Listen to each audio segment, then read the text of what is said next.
Hey guys, it's Omer from MMOs.com. Do a quick first impressions gameplay video for Perfect World Mobile.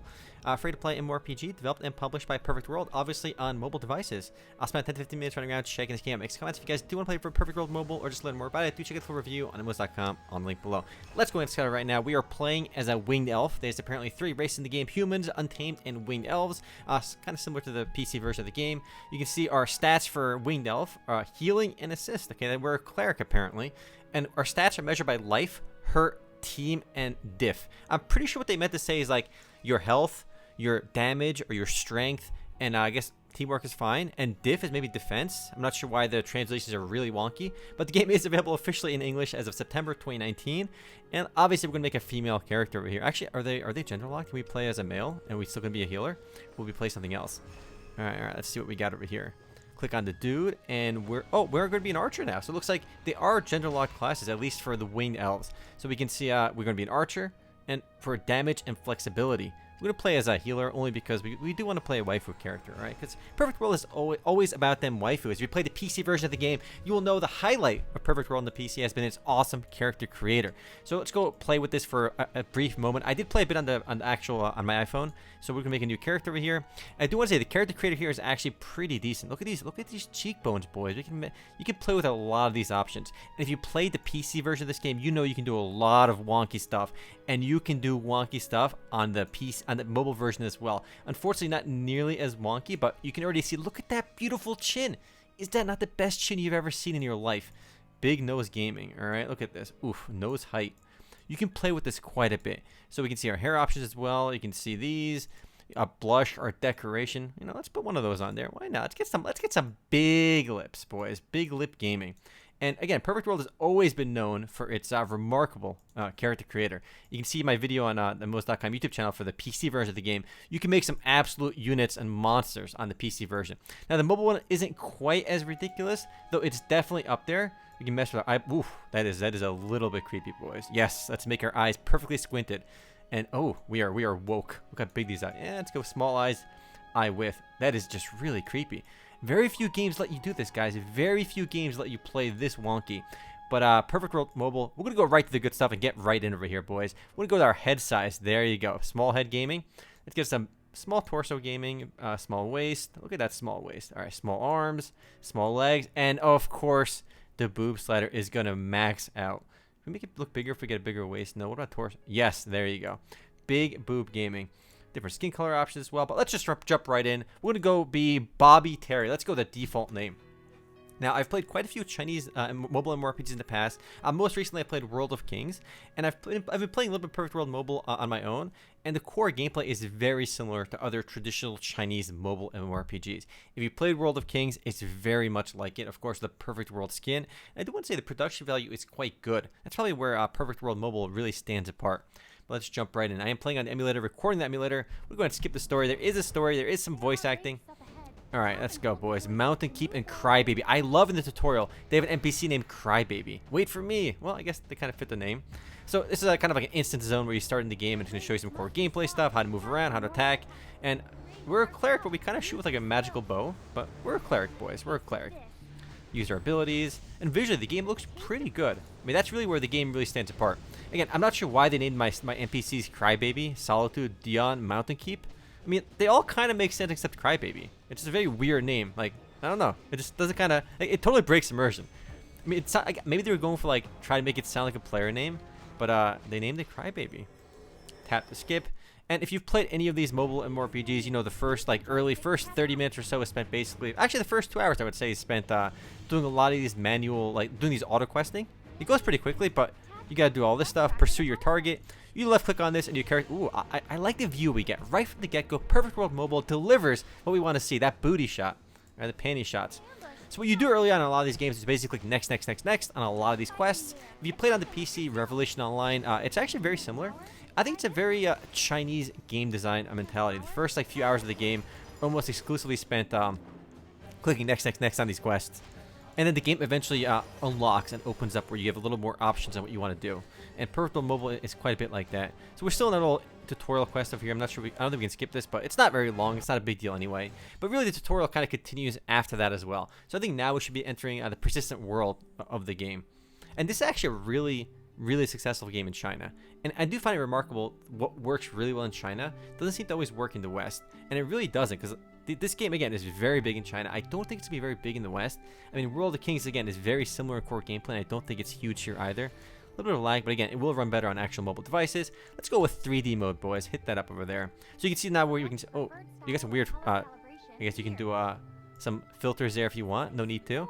Game has this really weird augmented reality feature too, where you can put your waifu, your character, like in the real world with augmented reality. It works really well, and it's really silly. I actually kind of like it. It's fun to play with if you actually download the game on your device. I'm telling you, it was totally nuts. Again, this voice acting, so Perfect World didn't spare any expense in making this game. I am mesmerized by this. Oh, look how beautiful she is, boys. Look at that chest. It's bigger than her face. And again, you have a few more options to character create than most mobile games, and you can actually make more monsters than what you saw over here, but not nearly as ridiculous as the PC version. The PC version of Perfect World has, to this date, the most ridiculous and most in-depth character creator I've seen in any MMORPG. If you want to kill some time, I recommend downloading the PC version just to play with it. All right, stop talking. Let's go do some quests. So, Man-Eater Sepal. We click on it, and we're going to be killing these on our own. If you click on it, I'm pretty sure our character will go fight them on our own, too. There's an auto combat feature just by default, but I don't think it's available right at the beginning. But again, if you just click on it, your character is going to be killing these enemies on their own anyway. One more Man-Eater Sepal for our quests. So again, your first few hours of the game will be spent doing these quests.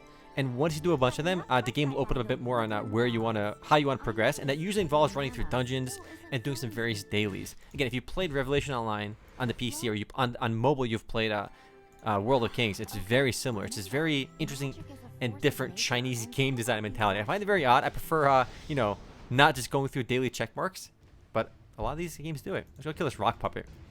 Nice. Again, visually, the game looks decent, and there is a persistent world. So those are some pluses for the game.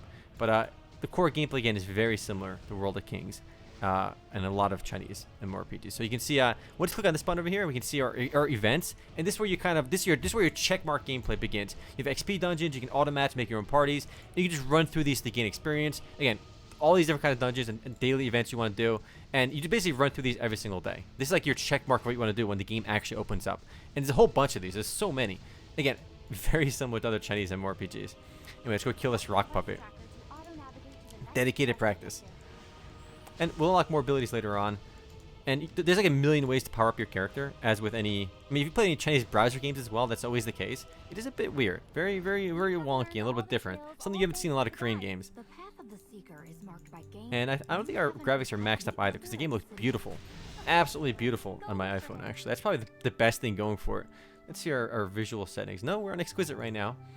And while we run over there, can we check out the cash shop? The cash shop in these Chinese games are ridiculous. They're probably the greediest cash shops I've ever seen in like any game. Like some people make fun of like arcades and some Korean games for having greedy cash shops, but nothing is quite as ridiculous as Chinese mobile games. They always take it to the max. Okay, first we gotta do this sick quest on taming our horse, boys. I'm gonna go up to the horse and do a little mini game. Again, there's voice acting. How many mobile games have voice acting like this? Not many. I mean, they clearly spent some money on this game. I mean, the actual like quality in terms of visuals aren't bad. Where the game falls apart in my eyes, at least, is its design. Oh, we got some sick DDR. It's really laggy on emulator. Okay, once it gets here, guys, we're gonna click left, boys. We got this. You ready for this? We only have like 10 seconds to prepare. Ooh, ready for that? How? What? All right, game is hard, boys. Hardest game I've ever played in my life. I'm gonna blame the lag. All right. Oof, we got 4 tries. We got this. All right. Sick lag, but we got this. Look at this delay in between each of these attempts. Holy moly. All right, here we go, boys. Here we go. Excellent. Tamer points +1. We got this. We're going to tame this horse, boys. All right, it's not laggy anymore, but here we go. Click down. How did I miss the last one? I feel like I totally had it. I'm going to blame the lag. Always the lag. Look at the sick DDR game. Ooh, that one was coming quick. Came out of nowhere. The dungeon. I'm not sure why it's calling this a dungeon, but I guess we're like an instance area, so it's calling it a dungeon. All right. Remaining 0. We tamed this horse, boys. Easiest horse taming of my life. All right, we're good. Leaving the story area. So anytime you do this little quest like that, it takes you out of the persistent world to like this instance area. Let's feed this horse. I do want to show you the cash shop of the game. These Chinese games are relentless with their cash shop. So let's check out first of all, I hate when there's multiple currencies. There should be a premium currency and in-game currency. That's it. But we have like 5 currencies in this game. Chinese games are notorious for this. It's very frustrating. I don't know why they do it, but we got it. So you can see our dragon coins. You can see it costs about 60 gold ingots for $1, about 1.5 cents per ingot, or ingot, however you want to pronounce it. So 6,000 is $100 over there. So let's look at the actual mall itself. So you can see we can get Seraph wings for 4,480, which is about $62. This is a $62 wings in the game. Let's check out these $60 wings. Is this worth 60 bucks to you? Is that worth 60 bucks to you, those wings? I'm sure they give you OPS hell stats. But you can rent it for 7 days if you want, but if you want to get it permanently, you gotta pay money. So it does give you some stats. So obviously they're gonna be a little bit strong that way. But the cash shop items are so expensive. But where the game really makes money, where it really squeezes players, is this pay to win upgrading system. So if you play any Korean MMORPG, Vindictus, literally any Korean MMORPG, where they really get you on the cash shop grind is the upgrading system for weapons and armor. It's kind of been like the long running thing for a lot of MMORPGs, where that's where they really squeeze you. So this costs about $6 for a Blessing Stone 2 to upgrade from 9 to 14 as a chance to upgrade. But once you get to the Blessing Stone 3, if you want to upgrade your weapons from plus 15 to plus 19, every chance to upgrade your weapon costs a whopping $30. This is about $30 worth of in-game. It's absolutely nuts. 30 bucks, boys. 30 bucks per attempt to upgrade from 15 to 19. I imagine it costs quite a few more if you want to, to guarantee you're going to have to spend probably thousands of dollars to upgrade your gear. A lot of these Chinese games, that's where they really get you. Korean games do it as well, but it's really iffy because it is clearly pay to win. Upgrading weapons gives you usually huge bonuses. Other players you can see running around the background too.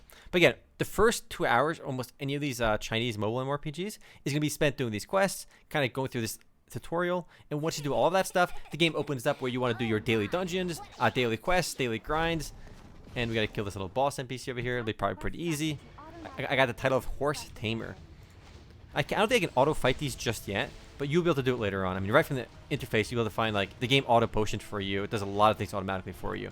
And on World of Kings, it didn't start with an auto combat, but it came later, and I'm pretty sure it comes out in this game as well. To use our abilities to blast this guy. Defeat Giant Beetle. Very few abilities right now, but again, you're not going to be dying early on in Perfect World Mobile. And this game again is surprisingly popular. I mean, in China at least. I'm not so sure it's going to do well here in the West, but we'll have to wait and see.